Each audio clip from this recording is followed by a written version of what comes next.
저는 금일 세미나 주제는 커피를 맛있게 내리는 방법에 대해서 네, 세미나를 진행하도록 하겠습니다. 들어가기 전에 현대인들의 대부분을 커피를 왜 먹는지 뭐 말씀을 들어보면은 단순히 이제 오전에 잠을 깨기 위해서 먹는다. 뭐 대부분 잠을 깨기 위해서 먹는다라는 답변이 대부분이더라고요. 그래서 단순히 이 커피를 카페인으로만 섭취하는 것은 아쉽다라고만 생각을 했었습니다. 그래서 왜냐하면 이 커피콩은 각각 대륙별로 정말 다양한 향이 있고 다양한 맛이 있는데 이 맛있는 열매를 단순히 잠을 깨기 위해서 먹는 것은 아쉽다라고 생각을 해서 금일 어, 세미나로 이 커피가 어떻게 하면 맛있게 만들어질 수 있는지를 설명해서 더 맛있게 커피를 즐길 수 있도록 도움을 드리려고 합니다.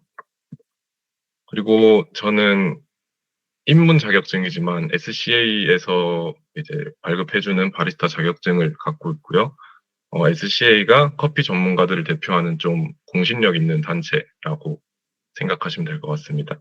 오른쪽은 정말 쉽게 딸 수 있습니다. 이거를 이제 제가 나 자격증 있는 사람이야 라는 걸로 추가한 건 아니고 그냥 조금 더 뒷 내용의 신뢰성을 오케이션 때 그 생각도 했었는데 준비할 게 너무 많습니다. 그래서 보긴 하긴 했었는데 일단은 네, 좀 어쨌든 뒷내용의 신뢰성을 높이기 위해서 자격증을 첨부하였습니다. 목차는 다음과 같습니다. 커피 출줄 방법의 이제 두 가지인 침출식과 여가식을 말씀드리고 여가식 중에 에스프레소를 기준으로 커피 추출 기술과 그리고 커피 추출 도구를 설명드릴 예정이고 마지막으로는 에스프레소를 더 맛있게 먹는 방법에 대해서 말씀드리도록 하겠습니다. 네, 첫 번째로 커피 추출 방법의 종류입니다. 크게 두 가지가 있습니다. 여가식과 침출식이 있고요. 여가식은 보이다시피 원두에 아예 물을 통과시켜서 추출하는 방식이고 이 여가식의 방법은 바리스타의 기술이 좀 영향을 많이 받습니다. 그래서 일정한 맛을 내기가 어렵고요.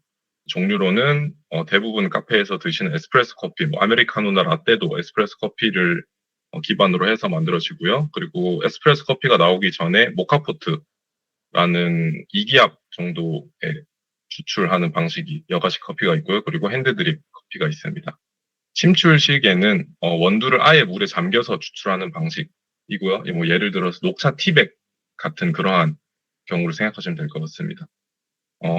그리고 이 커피 추출 기술에 크게 영향을 받지 않아서 일정한 맛을 내기가 보다 여과식보다는 쉽습니다. 종류로는 오랜 기간 좀 추출을 하는 콜드브루 커피나 프렌치 프레스 그리고 터키식 커피가 침출식 커피에 해당해야 합니다.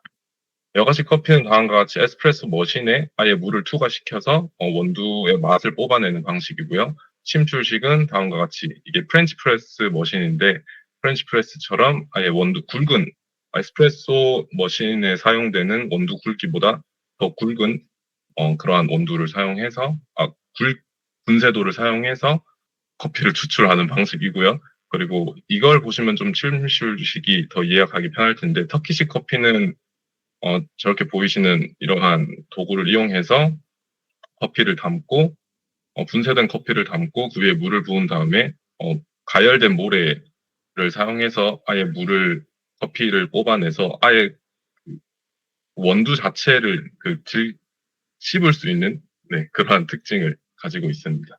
네, 아무튼 여가식과 침출식은 이렇게 나누어지고요. 그리고, 여가식과 침출식이랑은 크게 연관은 없긴 한데, 음, 이 홀빈 원두의 분쇄도에 따라서 커피 추출하는 기술이 달라지는 것을 네, 보여주고 있습니다. 분쇄도가 매우 가늘수록 진한 맛의 특징을 갖고요. 굵은 분쇄도를 가질수록 연한 맛을 갖는다고 생각하면 됩니다. 콜드브루 같은 경우가 좀 연한 맛의 대표라고 생각할 수 있는데, 어, 분쇄도가 굵고 좀 오랜 기간 추출을 하기 때문에 좀 텍스처가 많이 연하다라고 생각하시면 되고, 그리고 에스프레소 같은 경우는 조금 더 텍스처가 쫀쫀하게 떨어지는 네, 분쇄도가 그러한 역할도 한다고 생각하시면 될 것 같습니다. 오늘은 이 중에서 에스프레소를 기준으로 조금 설명을 드리도록 하겠습니다. 왜 에스프레소를 주제로 잡았냐면 침출식은 아까 말씀드렸다시피 많은 기술이 필요하지 않습니다. 그래서 도구와 원두만 있으면은 크게 배우지 않아도 쉽게 커피 추출이 가능합니다. 하지만 여가식은 도구와 원두만 있더라도 곧바로 맛있는 커피를 추출하기 어렵습니다. 왜냐하면 약간의 기술이 조금 더 필요하기 때문에 네, 그렇다고 생각하시면 되고, 그리고 이 여가식 커피 중에 에스프레소가 있는데 이 에스프레소는 한국의 대부분의 카페에서는 에스프레소 커피를 판매하고 있습니다. 그래서 이러한 커피 추출 과정을 알게 되면은 에스프레소 커피가 더 맛있게 느껴질 것이기 때문에 오늘은 에스프레소를 주제로 잡았습니다. 뭐 솔직히 사실은 제가 커피를 워낙 좋아해서 공부를 더 하기 위해서 잡은 이유도 있긴 합니다. 다음은 커피 추출 기술 탭의 에스프레소입니다. 에스프레소는 다음과 같이 크레마랑 액체인 리퀴드로 이루어져 있고요.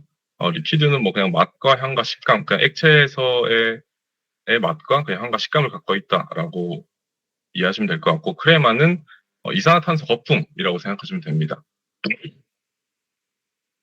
그래서 에스프레소 같은 경우는 크레마 쪽이 조금 더 휘발이 이루어지고 난 뒤에 먹는 거가 더 좋다고 하더라고요. 크레마 쪽에도 어느 정도 향과 어느 정도의 맛이 있다고는 하는데, 아예 크레마를 저는 그렇게 선호하진 않아서, 크레마가 없는 것보다는 그래도 있는 거는 당연히 더 좋은 온도라고 할 수 있겠지만, 크레마가 많으면은 쓴맛이 많이 나기 때문에 조금 더, 네, 저는 크레마가 더 증발되고 난 뒤에 먹는 것을 선호합니다. 아무튼 에스프레소는 이렇게 크레마랑 액체로 이루어져 있고요.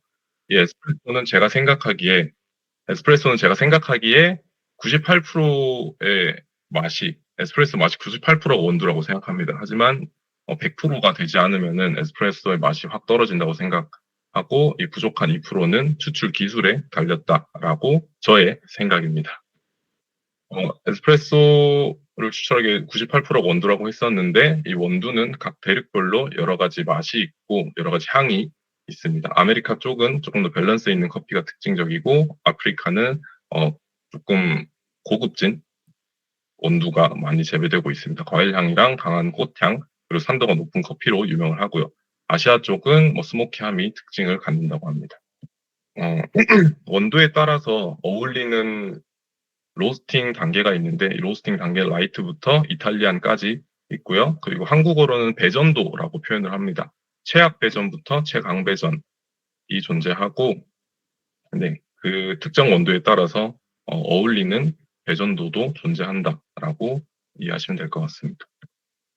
그리고 말씀드렸다시피 98%는 원두에 있지만 이 부족한 2%는 바리스타의 기술로 추출이 되고, 이 기술에는 원두의 분쇄도나 에스프레소의 추출 비율, 그리고 추출 시간, 그리고 분쇄된 원두가 잘 뽑혀지기 위한 채널링을 잘 채널링이 없도록 해줘야 되고요. 그리고 물 온도도 굉장히 중요한 요소라고 할 수 있습니다.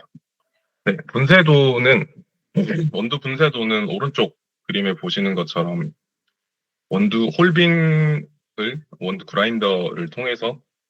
그라인더의 조절기를 통해서 분쇄도를 조절을 할 수 있고요. 분쇄도가 가늘수록 추출 시간은 증가하게 됩니다. 그리고 원두는 물에 닿는 순간 맛이 뽑혀지는데, 그러면은 좀 아예 분쇄도를 가늘게 가서 오랜 시간 추출하면 더 맛있는 맛을 뽑을 수 있지 않냐라고 할 수 있겠지만, 이 오랜 시간 물에 닿아 있으면은 이산화탄소 가스가 많이 추출이 돼서 아주 부정적인 탄맛이 뽑힐 가능성이 매우 높아지게 됩니다. 그래서 적정한 추출 시간을 갖는 분쇄도를 세팅하는 게 매우 중요한 기술이다라고 할 수 있습니다. 추출 비율과 시간은 일반적으로 아메리카노를 기준으로 1대2의 비율 한 28초, 30초 정도로 추출을 하는데, 예를 들어서 20g의 원두로 40ml를 뽑았는데 한 20초가 걸렸으면은 분쇄도를 더 가늘게 설정을 해서 추출 시간을 늘리고, 만약에 추출 시간 늘리고 32초, 35초 정도 했으면은 조금 더 분쇄도를 굵게 가져가서 다시 30초나 28초 정도에 맞출 수 있도록 하는 게 원두 분쇄도의 역할입니다.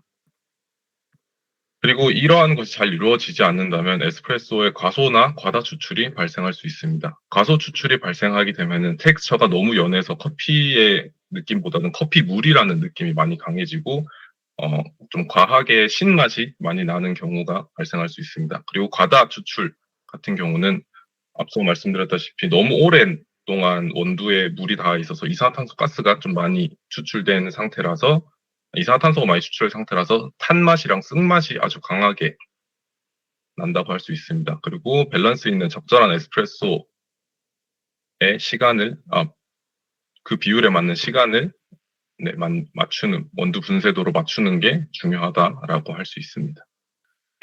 그리고 채널링. 이 채널링이란 포터필터에 담겨진 원두가 균일하게 흐르지 않는 현상입니다. 에스프레소가 이 포터필터를 통해서 균일하게 흐르지 않는 현상인데 이것은 도징이나 탬핑을 통해서도 이루어질 수 있는데 발생할 수 있습니다. 포터필터에 원두를 분쇄된 원두를 담는 과정을 도징이라고 하는데요. 이때 올바르게 고르지 못하게 분배를 하면은 채널링이 발생할 수 있습니다. 그리고 담긴 원두로 템포를 누릴 때 한쪽 면만 힘을 주게 되면은 또한 고르지 못한 분배가 되기 때문에 그때도 채널링이 발생할 수 있습니다.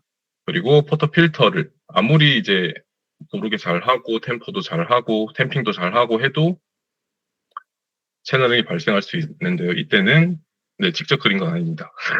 포터필터를 에스프레소 머신에 장착할 때 너무 세게 장착하게 되면은 이런 식으로 밀도가 다 적당하게 분쇄도가 잘 가져가고 뭘 하더라도 퍽이 깨져버릴 수도 있기 때문에 이때도 채널링이 발생할 수 있습니다. 그림으로 보시면 이렇게 이해할 수 있는데 에스프레소 머신의 실제로 채널링이 일어나는 부분을 보시면은 한쪽 면으로는 과소 추출이 일어날 수 있지만 한쪽 면으로는 과다 추출이 일어나서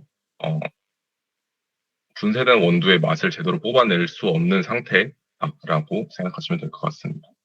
아무튼 채널링이 없도록 하는 것도 바리스타의 중요한 기술이고요. 물 온도도 굉장히 중요하다고 합니다. 물 온도가 낮아질수록 바디감이랑 단맛이랑 좀 고소한 맛이라고 하죠. 고소한 맛이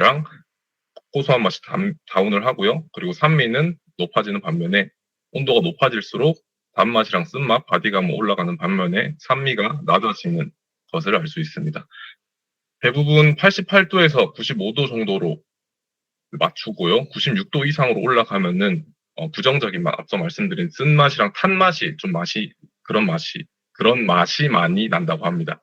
그래서 대부분의 제가 이거는 커뮤니티를 여러 가지 뒤져봤는데 한 92.5도 정도를 바리스타님들께서 선호를 한다고 합니다. 여러 가지 다른 것도 많이 생각을 해야 되지만 어쨌든 92.5도 정도를 선호를 한다고 커뮤니티에서 봤었습니다. 그리고 이 과정을 지키는 카페랑 지키지 않는 카페의 리뷰 차이는 어마무시하다라고 할 수 있습니다. 같은 브랜드라도 여기는 정말 맛이 좋고 그렇지만 또 같은 브랜드의 다른 지점인데도 맛이 매우 떨어지는 브랜드가 있거든요. 이 과정을 제대로 지켰던 지점과 지키지 않는 지점의 차이라고 생각하시면 될 것 같고, 그리고 항상 항상 일정하게 맛없는 맛이 아니라 맛있는 맛을 내는 카페이다. 그런 카페라면 아주 실력 있고 믿을 만한 바리스타님이다. 라고 생각하시면 될 것 같습니다. 왜냐하면 앞서 보신 것처럼 물온도 세팅도 그렇고 채널링도 안 일어나야 되고 이 분쇄도도 항상 그라인더도 온도가 올라지게 되면은 분쇄도가 계속 달라지기 때문에 계속 디테일하게 조절을 해줘야 되거든요. 그래서 이런 일정한 맛을 내는 것은 매우 어렵기 때문에 일정한 맛을 내는 카페이다. 그러면 아주 믿을 만한 바리스타님이 상주하고 계신다라고 생각하시면 될 것 같습니다. 근데 이게 기계로 해도 그 커피 머신의 그라인더의 온도에 따라서 디테일하게 조절해야 되는데 그런 디테일하게 조절할 수 있는 기술도 나오지 않을까요, 나중에? 라고 생각을 하고 있습니다. 그리고 에스프레소 추출 도구에 대해서 설명드리도록 하겠습니다. 너무 많습니다. 에스프레소를 추출하기 위해서는 원두도 갈아야 되고 머신도 추출해야 되고 머신 추출하기 위해서 그 원두를 받는 도구도 필요하고 그리고 채널링이 일어나지 않도록 템포도 잘 해야 되고 그리고 채널링이 더 안 일어날 수 있도록 침칠봉이나 레벨링 툴도 있으면 좋습니다. 있으면 좋지만 제가 오늘 맛있는 커피를 내리기 위해서 이거를 다 사라고 사서 해보세요라고는 할 수는 없기 때문에 조금 더 추천드리는 거는 수동으로 원두 그라인더를 가는 이 도구랑 그리고 수동으로 에스프레소 머신을 추출할 수 있는 컴프레소라는 도구가 있습니다. 컴프레소는 스타벅스에서도 판매를 하고요. 한 6만 원, 7만 원인가요? 그 정도에 살 수 있고요. 수동 이 그라인더는 가격이 천차만별이긴 합니다. 근데 쿠팡에서 정말 정말 싸게 사면은 한 만 원, 2만 원대에 살 수 있긴 하지만 그래도 돈을 투자해야 한다면은 이 그라인더에 조금 투자해서 2, 30만 원대 보다 더 비싼 거 있지만 그래도 이게 제가 여기 작성한 이 브랜드가 조금 수동 그라인더에 좋은 걸로 알고 있거든요. 이쪽 거를 사시는 거를 그래도 조금 추천드립니다. PPL 돼버렸네요.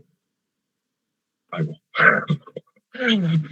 그래서 에스프레소를 이번엔 어, 카페를 대부분 가시면은 에스프레소가 담긴 아메리카노나 라떼를 드실 텐데 이것을 어떻게 하면 더 맛있게 먹을 수 있는가 그리고 에스프레소 원액을 어떻게 하면 더 맛있게 먹을 수 있는가에 대해서 정말 간단하게 설명드리도록 하겠습니다. 정말 온도가 중요하다고 할 수 있는데요. 아메리카노는 70도 정도, 라떼는 60도 정도가 가장 맛있는 온도다라고 생각하시면 될 것 같습니다.